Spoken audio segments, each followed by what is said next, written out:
In this video series, we will complete a Revit structural project in small, easy steps. Please subscribe our channel for future updates. In our previous video, we placed reinforcement in our foundations. Now let's add reinforcement in our columns. Open plinth beams framing plan. Zoom on column and click on it. Click on Rebar. From Rebar Shape Browser, select Shape to 1.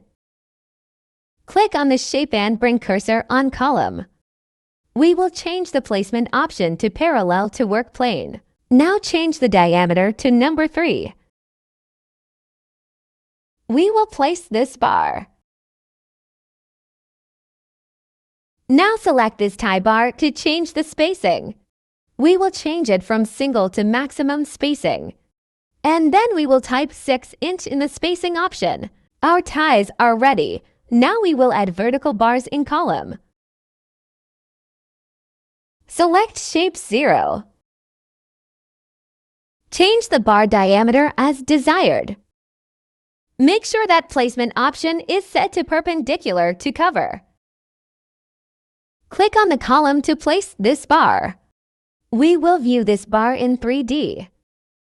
At top of column, this bar is going up into the slab. We can verify this in our elevation view.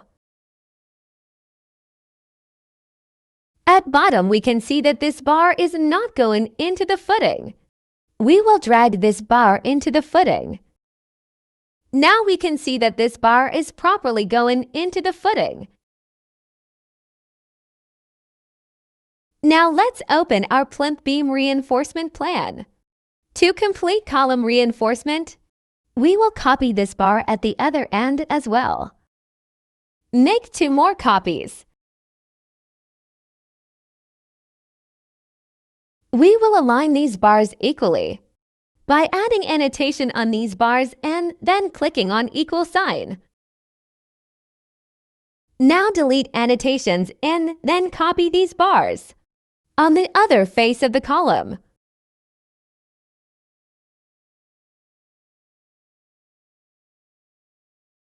Reinforcement in this column is ready. Now let's copy these bars on all the columns. Make selection around the column and then apply filter. Choose structural rebars.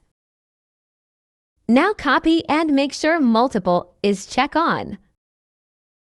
Make a reference point on the source column and paste on the columns at the same point. Copy these bars on all the columns. Now reinforcement in our columns is ready. In our next video, we will add reinforcement in our beams. What do you think about the video?